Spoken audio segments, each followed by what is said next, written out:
আসসালামু আলাইকুম। সবাই কেমন আছেন? আমি ভালো আছি আলহামদুলিল্লাহ। আপনারা কেমন আছেন প্লিজ জানাবেন। তো রত্নাস কিচেন লাইফস্টাইলে আপনাদের সবাইকে স্বাগতম। প্লিজ পুরো ভিডিওটি দেখার অনুরোধ রইল। তো আমার মা আসছে গ্রাম থেকে, তো মাকে বলেছিলাম যে মা গ্রাম থেকে কিছু শাক উঠায় নিয়ে আসো। তো এখানে কয়েক রকমের 7-8 রকম হবে শাক উঠায় নিয়ে আসছে, একদম জ্বালা। তো এগুলো দিয়ে আজকে ছোটো মাছ চচ্চড়ি করা হবে। তো এখানে আমার মা রান্না করবে আজকে।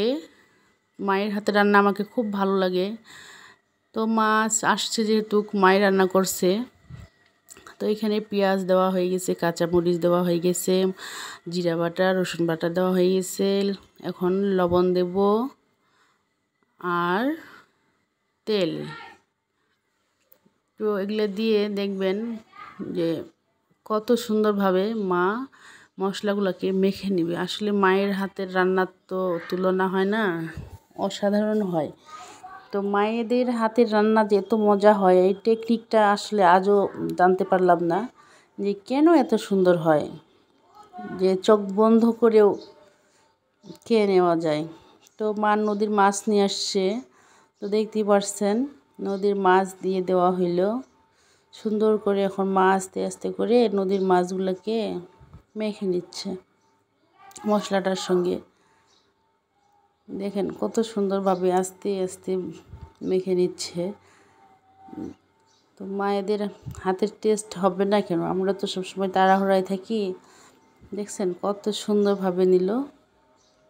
তো এখন শাকগুলা দিয়ে দিবে, সবগুলা শাক দিয়ে দিচ্ছে, দেখতে পাচ্ছেন। এখন শাকগুলাকে সুন্দর করে আস্তে আস্তে আস্তে আস্তে হলো মেখে নিবে ওগুলোর সঙ্গে। আগে উপর থেকে শাকগুলাকে মেখে নিচ্ছে, না হলে মাছগুলোর সঙ্গে ভেঙে যেতে পারে, এই জন্য।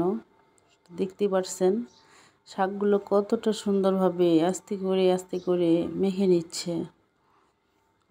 মায়েদের হাতের রান্নার রেসিপি অন্যরকম।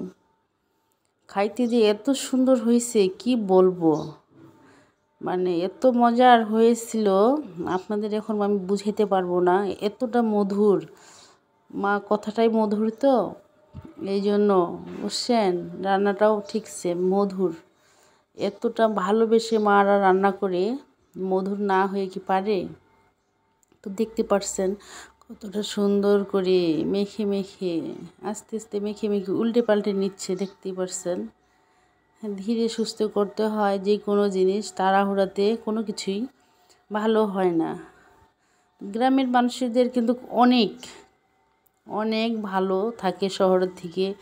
হ্যাঁ, ওরা হইল আশপাশ থেকেই শাক সবজি তুলেই কিন্তু ওরা একবেলা একদিন চলে যায়, আর আমাদের শহরে কিন্তু তা হয় না।